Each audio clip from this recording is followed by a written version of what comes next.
नमस्कार, खबर 5 न्यूज देख रहे हैं आप और मैं हूं आपके साथ जावेद अली। चलिए बुलेटिन की शुरुआत प्रदेश की खबरों के साथ करेंगे। अयोध्या पहुंचे वसीम रिजवी पहले ट्रस्ट के महासचिव चंपत राय से मुलाकात की। उसके बाद उन्होंने मां सरयू का आचमन कर सरयू में स्नान कर अपने आधुनिक वस्त्रों का त्याग किया। तत्पश्चात हनुमानगढ़ी के महंत राजू दास के द्वारा भेंट किए गए भगवा वस्त्र को धारण किया। पूरे वैदिक मंत्रोच्चारण के साथ सरयू के तट पर उन्होंने भगवा वस्त्र धारण किए। जितेंद्र नारायण त्यागी उर्फ वसीम रिजवी ने कहा कि मां सरयू में स्नान कर अपने दुनियावारी कपड़ों को त्याग किया है और महंत राजू दास द्वारा भेंट किए गए भगवा वस्त्र को धारण किया है और अपना बाकी बचा हुआ जीवन धर्म कर्म हिंदुओं की रक्षा, हिंदुओं की संस्कृति की रक्षा के लिए समर्पित कर दूंगा। पूरी दुनिया के जिहादी और आतंकी हमको मारना चाहते हैं। हमारे सिर पर इनाम भी रखा है, लेकिन मेरी तरफ से उनको चैलेंज है, आकर मेरा सर काट ले। अगर मुमकिन हो कभी वो मेरा सर काट ले तो मैं भगवान के दरबार में, देवी देवताओं के दरबार में अपना कटा हुआ सर लेकर भगवे वस्त्र में हाजिरी दूं, यह मेरी कामना है। उन्होंने कहा कि आगे मैं संन्यास धारण करूंगा और उसकी तारीख भी जल्द ही कर लूंगा। देश में राजस्थान और महाराष्ट्र की घटना पर बोलते हुए कहा कि हिंदुओं के खिलाफ इंटरनेशनल साजिश है। जो सीरिया में होता है वह हिंदुस्तान में देखने को मिले तो इंटरनेशनल साजिश ही है। काशी और मथुरा के मामले पर बोलते हुए कहा कि जितनी भी वो मंदिर जिनको तोड़कर मस्जिद बनाई गई है, मुसलमानों को चाहिए कि आपसी तालमेल से उस मामले को हल कर लें। जहां पर यह सिद्ध हो कि वह मंदिर था, वह हिंदू भाइयों को वापस कर दी जानी चाहिए। भगवा धारण कर उन्होंने कहा कि आज जीवन का यह धार्मिक पल शुरू हुआ है जो सनातन धर्म के लिए कुछ करना है। सबसे पहले हिंदुओं का कल्याण होना चाहिए और उनके अंदर का भय मिटना चाहिए। जितेंद्र त्यागी उर्फ वसीम रिजवी को भगवा धारण कराने के बाद महंत राजू दास ने कहा कि सनातन धर्म में जितेंद्र नारायण का स्वागत है।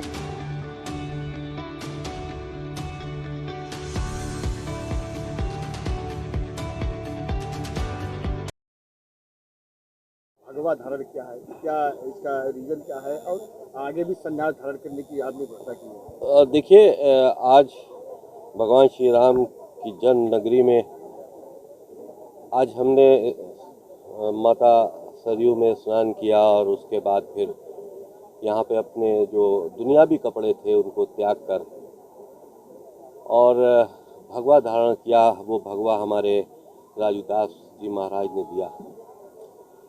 देखिए, एक तो अब बचा हुआ जीवन हमें धर्म कर्म, हिंदुओं की रक्षा, हिंदुओं की संस्कृति की रक्षा, इसमें बिताना है।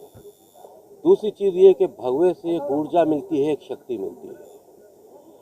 और तीसरी अहम चीज़ ये है कि पूरी दुनिया में जिहादी और आतंकी हमको मारना चाहते हैं, हमारा कत्ल करना चाहते हैं। हमारे सर पर करोड़ों का इनाम घोषित है। हम उनको ये दावत देते हैं कि वो मेरा सर काट ले। मैं डरता नहीं, ये चैलेंज है उनको। मैं डरता नहीं, मैं चाहता ये हूँ कि अगर कभी भी ये मुमकिन हो सके कि वो मेरा सर काट ले तो मैं भोलेनाथ के दरबार में, ईश्वर के दरबार में, सभी देवी देवताओं के सामने अपना कटा हुआ सर लेकर इसी भगवे वस्त्र में हाजिरी दूं, ये मेरी कामना है। आपने बात ये आगे संन्यास भी धारण करेंगे? संन्यास भी धारण करेंगे और बिल्कुल धार्मिक रीति रिवाज के साथ में संन्यास को धारण करेंगे और जल्दी उस तारीख को भी तय किया जाएगा। लेकिन जिस प्रकार से आज पूरे देश भर में जो है जो उन्मादवाद जो खड़ा हो रहा है, जो लगातार, देखिए, ये हिंदुओं के खिलाफ एक साजिश है और ये इंटरनेशनल साजिश है। किसी की गर्दन काट देना, किसी हिंदुस्तानी की हिम्मत इतनी नहीं है जब तक कि उस पर इंटरनेशनल साजिश ना हो।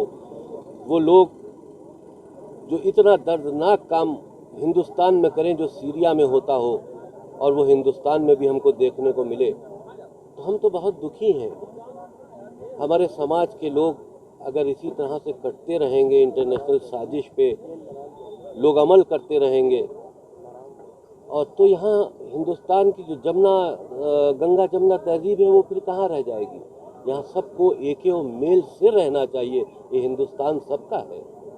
राम मंदिर का तो फैसला आ गया, मथुरा और काशी के लिए क्या आप आंदोलन में शामिल होंगे भगवा लेकर? देखिए, हमारी अपनी अगर राय पूछें तो मेरी राय ये है, खाली मथुरा काशी नहीं, जितने भी वो मंदिर जिनको तोड़कर मस्जिदें बनाई गई हैं, मुसलमानों को चाहिए कि आपसी बातचीत के ज़रिए सारे मसले हल कर लें। जहाँ पर प्रूव हो कि यहाँ पहले मंदिर था, तो वो हिंदू भाइयों को वापस मिल जानी चाहिए। उसके लिए मुकदमा, उसके लिए एक जिहाद, उसके लिए आपसी भेदभाव ये करने की ज़रूरत नहीं है। ये हिंदुस्तान सबका है, मैंने पहले भी कहा, हम सबको मिलकर रहना है। तो हमेशा देखिए ताली दोनों हाथ से बजती है और ये सोचना चाहिए।